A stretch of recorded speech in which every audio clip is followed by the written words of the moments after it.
What if I told you that one of the most powerful books in biblical history was deliberately erased from existence because its author knew too much about the dark secrets of power?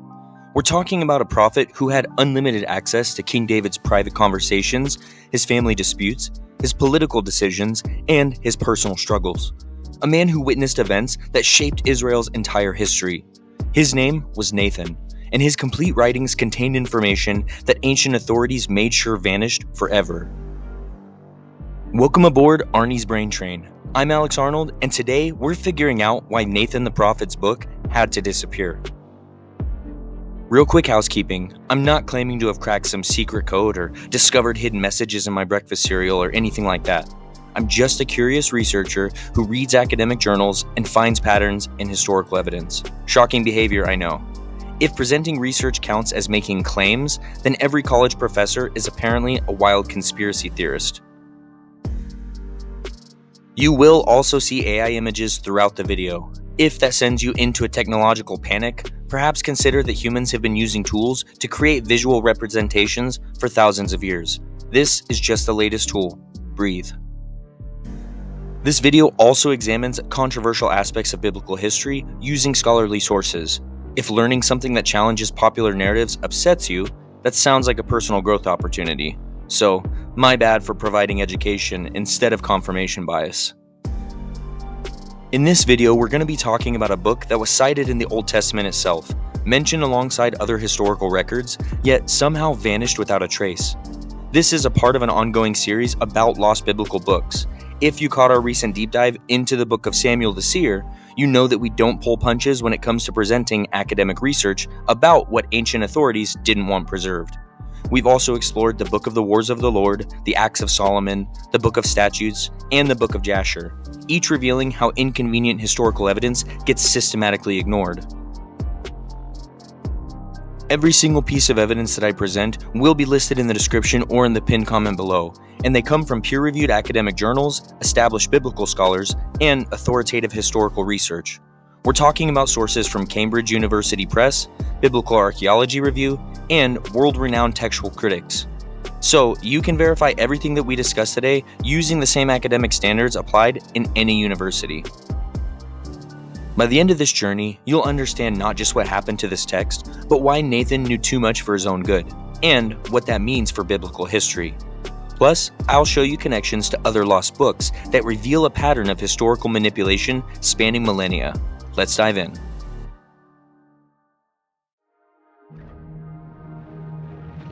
Since we recently covered Samuel's story in detail, let's focus on what made Nathan uniquely dangerous to later authorities. While Samuel anointed kings like David, Nathan had something far more threatening: unlimited access to the inner workings of David's inner court and the brass to call out royal corruption in real time. Picture this scene. King David, fresh off his military victories, sitting comfortably in his palace while his army fights his battles. He spots Bathsheba, takes what he wants, and when she becomes pregnant, he arranges her husband's death on the battlefield. It's the kind of scandal that would destroy modern politicians, but in ancient monarchies, who would dare speak against the king? Well, of course, Nathan would. According to 2 Samuel chapter 12, he marched straight into David's throne room and delivered one of the most devastating confrontations in biblical history. But here's what most people miss. Nathan didn't just deliver that one prophecy and then disappear. He was David's court prophet for decades, witnessing everything from the king's greatest triumphs to his most humiliating failures. Think about what Nathan witnessed that we'll never know about. David's private conversations with his generals, his family disputes, his moments of doubt and despair, his political calculations, his religious struggles. Nathan was essentially David's spiritual advisor, therapist, and conscience rolled into one. His book would have been the ultimate insider's account of Israel's golden age. But Nathan's role went far beyond court gossip. According to 1 Chronicles chapter 29 verse 29, his writings were considered official historical sources, cited alongside Samuel's records and Gad's chronicles. This wasn't a personal diary. It was a formal historical document that later chroniclers relied on when compiling the official version of David's reign. The fact that Nathan's book was considered authoritative enough to cite as a primary source in the Bible makes its disappearance even more suspicious. If ancient editors trusted it enough to reference it, why didn't they trust readers enough to preserve it?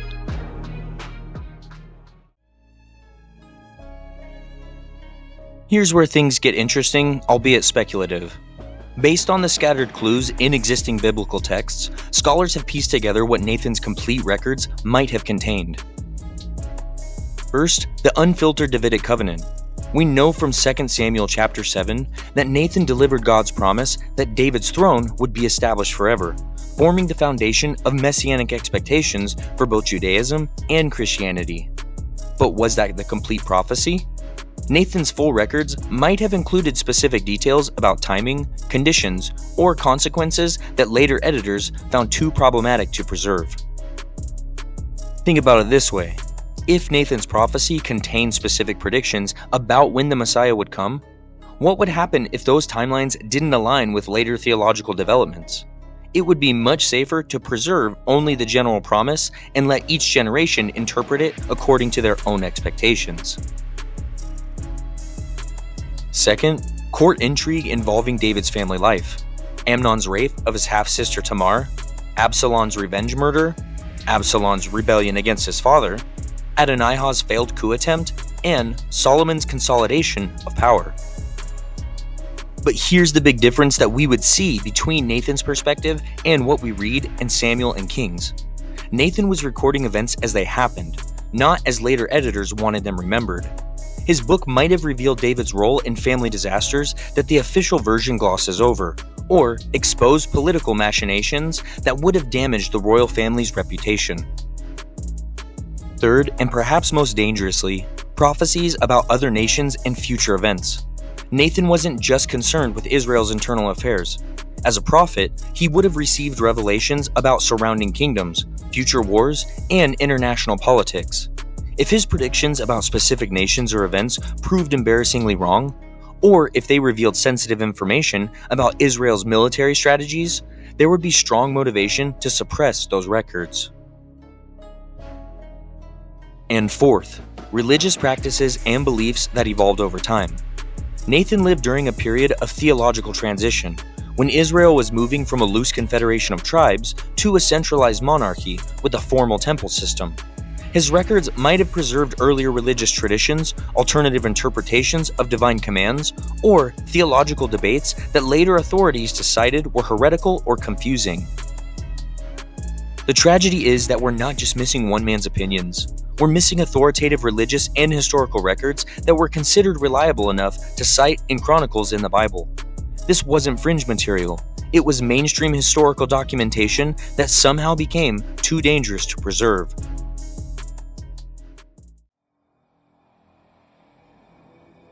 Now, here's what you need to understand.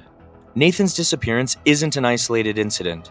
It's part of a systematic pattern of information control that continues to this day. Understanding how ancient authorities managed inconvenient truths helps us recognize how modern power structures operate. Nathan's book is just one of a massive puzzle. As I mentioned in our previous videos, the Bible references dozens of lost books that have mysteriously vanished. The book of Samuel the Seer that we covered recently, the book of the Wars of the Lord with its accounts of Israel's military campaigns, the Acts of Solomon detailing the wisdom and failures of David's successor, the book of Statutes with its legal and ceremonial codes, and the book of Jasher with its alternative historical accounts, all gone. But let's focus on the connections between these lost books. Notice that 1 Chronicles chapter 29 verse 29 mentions three sources for David's reign: Samuel the seer, Nathan the prophet, and Gad the seer. We've lost two of the three primary sources, keeping only scattered references that made it into the canonical books. That's not preservation, that's curation. The disappearance of these texts wasn't accidental.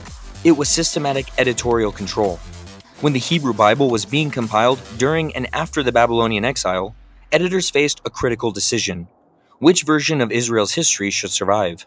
The complex, contradictory, sometimes embarrassing truth, or a simplified narrative that would unite and inspire a traumatized people rebuilding their identity? They chose inspiration over accuracy, and who can blame them? They were dealing with a people who had lost everything: their land, their temple, their independence. The last thing they needed was a historical record that emphasized their leaders' failures, their prophets' unfulfilled predictions, or their theological inconsistencies. But here's the sinister part. Once this editorial process began, it became self-perpetuating. Later generations of scribes and religious authorities continued the pattern, systematically removing texts that challenged official doctrine, questioned religious authority, or revealed uncomfortable truths about revered figures. The process wasn't unique to Israel. Every ancient civilization engaged in similar historical revision. The difference is that Israel's edited version became the foundation for 3 major world religions, affecting billions of people across millennia. The stakes of these editorial decisions were enormous.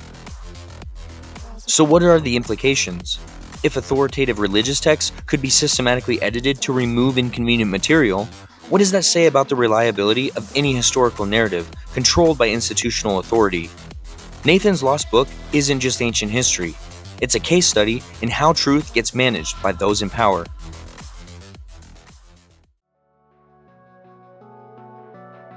Here's how Nathan's story connects to our other Lost Book investigations and reveals a pattern that concerns anyone who values historical accuracy.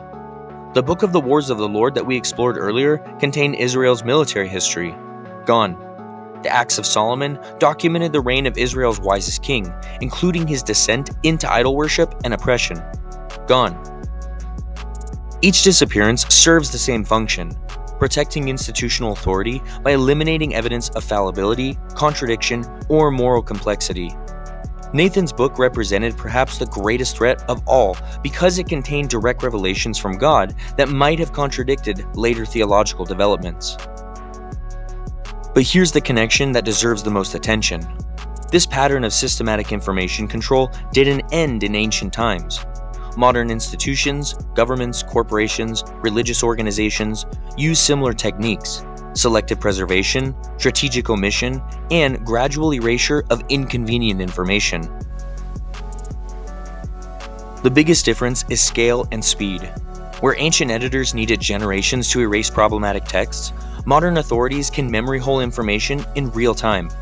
Social media platforms delete posts, search algorithms bury inconvenient results, and institutional narratives crowd out alternative perspectives faster than ever before. Nathan's story teaches us that even the most authoritative sources, texts considered sacred and divinely inspired, are actually products of human editorial decisions made by people with specific agendas. If prophetic writings weren't safe from revision, what makes us think any information source is immune from manipulation? So here's why exploring these lost books matters. It's about understanding how truth gets shaped, managed, and sometimes eliminated by those who control the narrative. Every time we uncover evidence of historical manipulation, we become better equipped to recognize it happening around us today. Consider this. If Nathan's complete prophecies had survived, how might they have changed the development of Christianity? What if his detailed court records had preserved evidence of David's successes and failures that contradicted later idealized versions? What political or religious movements might never have emerged if uncomfortable truths about Israel's golden age had remained public knowledge? The most disturbing possibility is that Nathan's book contained prophecies or historical accounts that would have prevented some of the religious conflicts that have plagued humanity for millennia. What if his complete writings had provided clarity on issues that later generations fought wars over? What if the missing pieces of Israel's history contained lessons that could have prevented repeated cycles of political and religious oppression?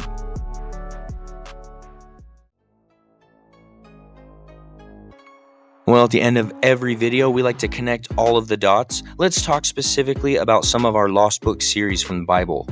We have Samuel the seer's intimate knowledge of Israel's transition to monarchy, Nathan the prophet's insider access to David's reign, Gad the seer's military and political intelligence, the Book of the Wars detailing Israel's strategic thinking, the Acts of Solomon revealing the corruption of absolute power, the Book of Statutes preserving ancient legal traditions, and the Book of Jasher offering alternative historical perspectives. Altogether, but definitely not limited to, these lost books would have provided a complete unvarnished picture of Israel's rise and fall. They would have shown how power corrupts, how religious authority gets manipulated for political purposes, how military might fails without moral foundation, and how even divinely chosen leaders succumb to human weakness. The complete picture was too dangerous to preserve. It would have undermined the very foundation of religious and political authority that later institutions depended upon. So it was systematically eliminated, piece by piece, book by book, until only the sanitized versions remained. Nathan's Lost Book represents one of the missing keystones in this process. As David's spiritual advisor and prophetic voice, Nathan would have had access to information that could have provided different perspectives, the complete reasons behind David's political decisions, the full content of divine revelations, the nature of prophetic authority, and the relationship between religious and political power in ancient Israel. The fact that Nathan's book vanished along with all the others isn't a coincidence. It's evidence of systematic historical revision. The difference is that ancient editors had millennia to complete their work, while modern authorities operate in real time under public scrutiny.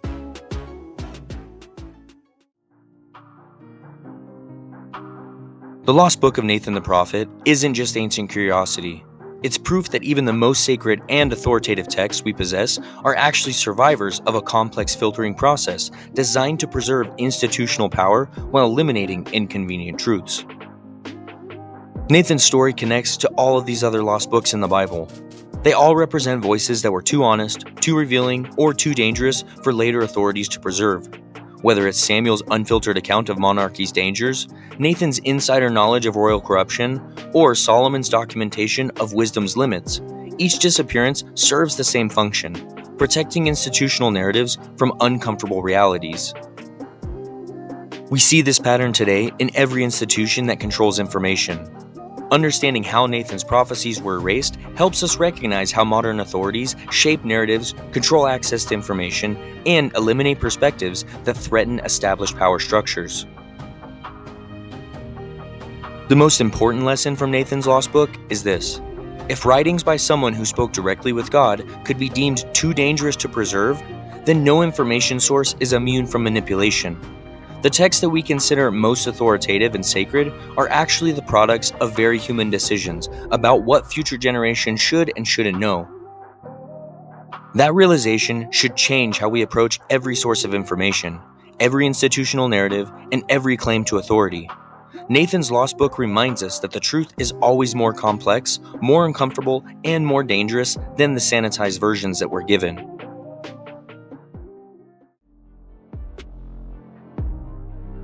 And that's where we'll end today's journey on Arnie's Brain Train, with more questions than answers, because that's how real knowledge works.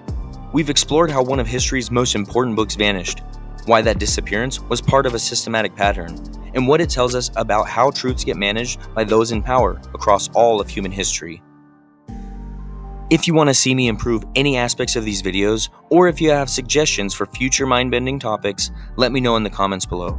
Subscribe to Arnie's Brain Train and help me grow so we can keep diving into these controversial ideas that challenge conventional wisdom. Make sure to check out the other Lost Book videos. We covered the Lost Book of Samuel the Seer, the Wars of the Lord, the Acts of Solomon, the Book of Statutes, and the Book of Jasher. The complete series reveals how much of history has been deliberately hidden. Finally, all of my videos are meant to be true, regardless of how you feel about that truth. All of my sources are listed in the description or the pinned comment below, so you can verify everything and draw your own conclusions. Keep questioning, keep exploring, and never let anyone tell you that some truths are too dangerous to know. This has been Alex Arnold reminding you that the world isn't always this simple, but it's always this interesting. All aboard for the next adventure. See you guys there. Bye.